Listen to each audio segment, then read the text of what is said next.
পূজ্য গুরুবর, পূজ্য রাজা জন, ভাগিনী ঋষ্যশ্রী, সম্মান সভা সদ্গণ, বীর তথা প্রিয় প্রজাগণ, আজ আপনারা আমার রাজ্যাভিষেক করে আমাকে আপনাদের মহারাজা স্বীকার করেছেন। আপনাদের এই বিশ্বাস এবং প্রেমের জন্য আমি আপনাদের সকলকে প্রণাম জানাই। আমার মস্তকের এই মুকুটের স্বর্ণ আর হীরামতির চমকের সঙ্গে সঙ্গে আপনাদের সবার সুরক্ষা, সুখ শান্তি আর ইচ্ছা পূরণ তথা রাজ্যের উন্নতির দায়িত্ব জড়িত রয়েছে। আমি আজ এই পূর্ণ সভায় প্রতিজ্ঞা করছি যে মান অভিমান আর স্বার্থকে পরিহার করে ব্যক্তিগত সম্পর্কের দাবি উপেক্ষা করে আমি প্রজাদের খুশি আর হিতের কথাই মনে রাখবো আর মন, বচন ও কর্ম দিয়ে নিজের রাজধর্মকে পালন করবই। সীতাপতি রামচন্দ্রের জয়, সীতাপতি রামচন্দ্রের জয়।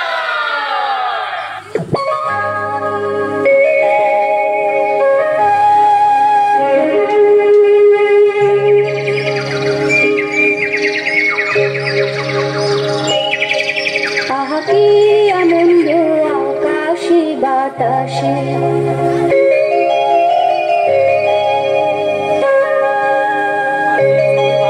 আহাকি আনন্দ আকাশে বাতাসে,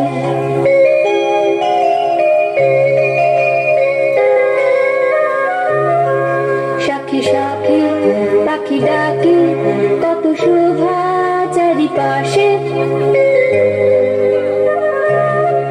কত শোভা চারিপাশে, শাখে শাখে পাখি ডাকে কত শোভা চারিপাশে, আহা কি আনন্দ আকাশে বাতাসে।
তোমাকে এরকম রত্ন আর গহনায় সজ্জিত দেখে আমার সেই দিনের কথা স্মরণে আসছে, যেদিন আমি তোমাকে মিথিলা থেকে অযোধ্যায় নিয়ে এসেছিলাম।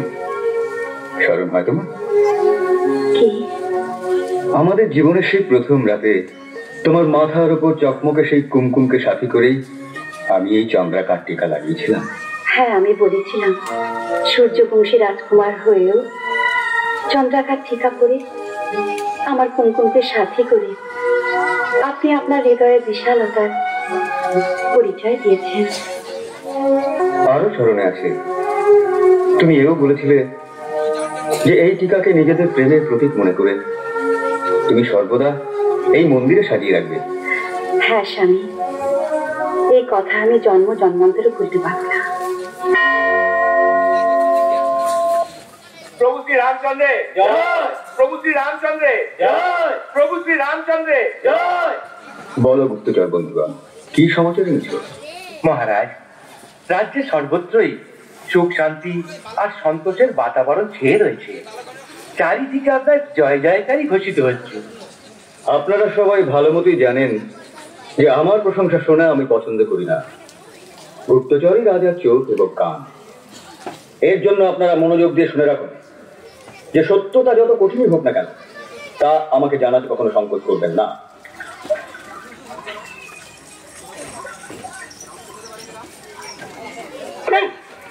এখন ওদিকে কি দেখছিস? আমি দাঁড়িয়ে এদিকে, তুই দেখছিস ওদিকে। কে আছে ওদিকে? তোর সবদিকটা তো বাপ। হ্যাঁ, কলঙ্ক দিচ্ছিস আমাকে? কলঙ্ক? লাজ নাই তোর? আরে মুখ পোড়া, এই জন্য বলি মদ ছেড়ে দে, ছেড়ে দে, ছেড়ে দে। সেদিনই মদ খাস, সেদিনই আলতু ফালতু কথা বলিস। আজকের পর যদি ওই সতীনকে গলায় ঢালিস তো ঘাট ছেড়ে চলে যাবো। লক্ষ্মী, লক্ষ্মী, লক্ষ্মী, আমার মিষ্টি লক্ষ্মী, আমি কথা দিচ্ছি সত্যি আজকের পরে গলায় ঢালবো না, এক ফোঁটা কাটছি। টিপ্পি, খা আমার টিপ্পি।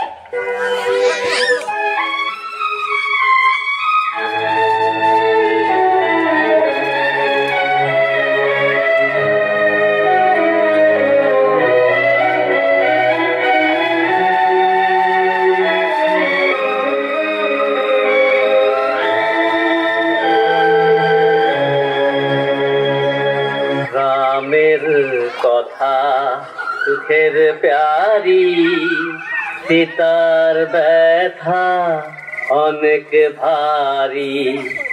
রাম কর্মে পুণ্য এই ধাম, তাই তো এ নাম হয়েছে রাম। রামের কথা সুখের প্যারি, সীতার ব্যথা অনেক ভারী।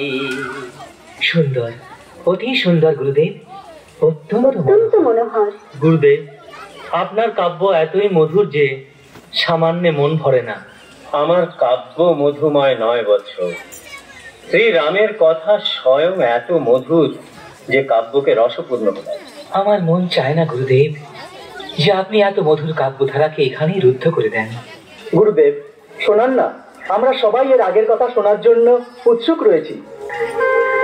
আগেকার কথা? মহামুনি বলেছেন যে এটা খুবই সুখবর, বুঝেছ? তোমরা কি জানো? জানকী দেবী মা হতে চলেছেন। আচ্ছা,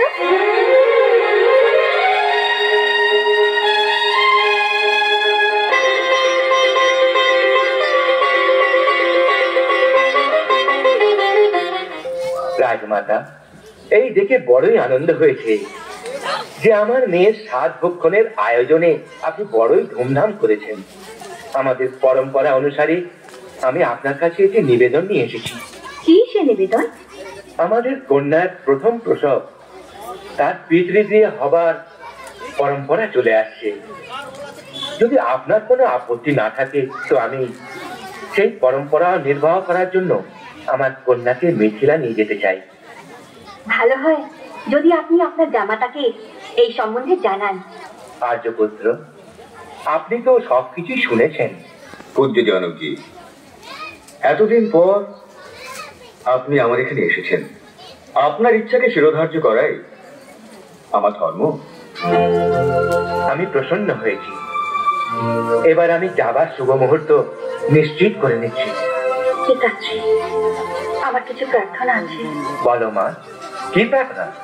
পিতাশ্রী, আপনার মনে আমার জন্য কত বাৎসল্য প্রীতি আছে এ আমি ভালো মতো জানি।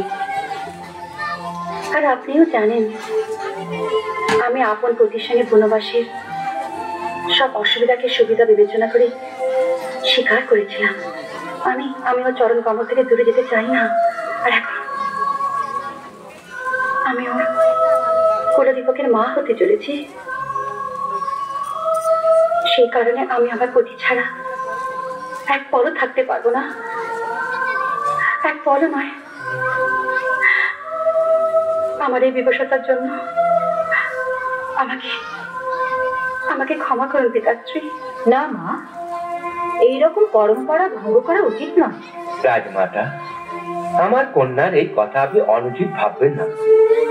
আমার মনে হয় যে অযোধ্যাপতি শ্রীরামের সান্নিধ্যে থাকাই আমার কন্যার পক্ষে কল্যাণকর। আর্য, আমার মনে একটি ছোট্ট ইচ্ছা জেগে উঠছে। সীতা, তোমার ইচ্ছাকে পূর্ণ করেই আমি অত্যন্ত সুপ্রসন্ন হব। এখন তুমি মা হতে চলেছ। গর্ভবতী স্ত্রীর ইচ্ছাকে পূরণ না করা সংসারের কোনো পুরুষের পক্ষে উচিত নয়। বল, কি ইচ্ছা? প্রভু, মন চায় একবার ফের বনশ্রীতে গিয়ে থাকি আর ওখানে হারিয়ে যাই। সীতা, আমরা পুরো 14 বছর বনে বাস করেছি, এখন আবার তুমি ফের? হ্যাঁ প্রভু, তপবনে গিয়ে আমি তপস্বী আর ঋষিমুনিদের দর্শন করে তাদের আশীর্বাদ নিতে চাইছি। তাই এর জন্য সেখানে যাবার আবশ্যকতা কি আছে? আমি ওদের না হয় আমন্ত্রিত করে নিয়ে আসছি। না প্রভু, কূপ পিয়াসীর কাছে আসে না, পিয়াসী কূপের কাছে যায়। ওদের এখানে আনা উচিত নয়, আমাদেরই ওখানে যেতে হবে। কি আর্যপুত্র, আমার ইচ্ছায় প্রসন্ন হননি? না, সীতার ইচ্ছাকে না বলা রামের বশে নেই।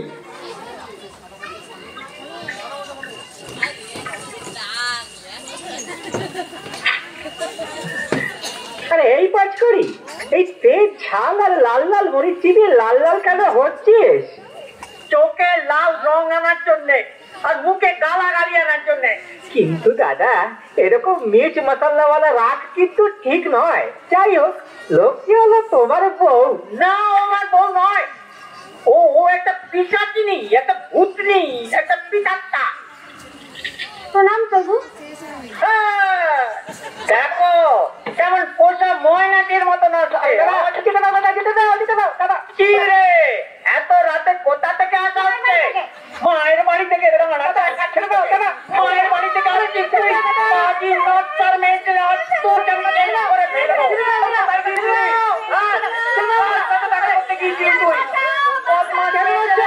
তুই বাপের ঘর থেকে আসছিস কেন? না, বাপের ঘর থেকে না, ঘর থেকেও না, না করে ঘর থেকে আসছে। ওর বাবা নিজে খবর নিতে এসেছিল। আরে একে তো চুরি, তার উপরে জারি চুরি। আরে কলঙ্কিনী, আজ আমি তোকে ছাড়বো না। আরে পাস করি, ওকে ছাড়ো আমার হাত। আমি মাছির মতো এই মিষ্টির তলায় আটকে আছি। তুই আমার বউ নয়, আমি তোর স্বামী নয়। চলে যা। আরে বললেই হলো চলে যা। তুই তো বিয়ে করে এনেছিস আমার মেয়েকে। আরে এইসব তেরো কথা ছেড়ে ভালো মানুষের মতো আমার মেয়ের সঙ্গে মানিয়ে নে, নইলে আমি ন্যায় বিচারের জন্য শ্রী রামচন্দ্র কাছে যাব। আরে যান শাশুড়ি মা, নিশ্চয়ই যান, সঙ্গে শ্বশুরটিকেও নিয়ে যান, আমি দাঁড়াই না। আরে রামচন্দ্রজি তো ভালো মানুষ, তাই রাবণের লঙ্কায় 1 বছর থাকার পরেও নিজের সীতা দেবীকে স্বীকার করে নিয়েছেন। কিন্তু উনি কি এই চান যে রাজ্যের সব লোক তাই করবে যা উনি করেছেন? আরে বংশের মান মর্যাদার যদি এতটুকু খেয়ালও থাকতো, তাহলে আর সীতা দেবী ওনার মহলে থাকতেন না। বোধ করি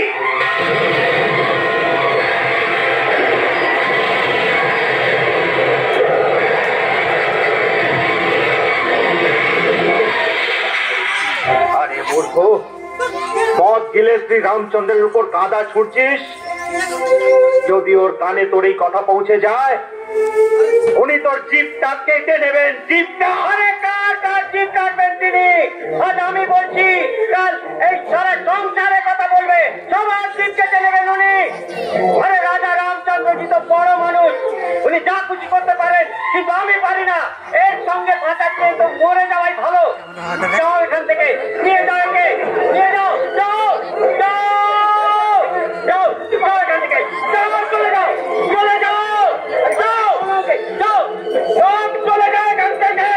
হে ভগবান, এমন কঠোর কথা প্রভুকে কি করে বলবো?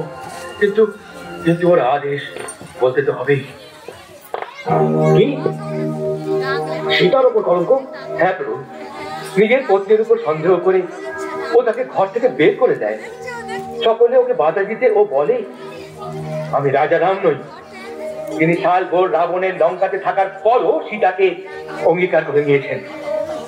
তোর মুখ, তুমি কি এই সমস্ত কথা নিজের কানে শুনেছ? হ্যাঁ প্রভু, আর আমি নিজের চোখেও দেখেছি। শুধু আমি না, সেখানে উপস্থিত ছিল অনেক লোক।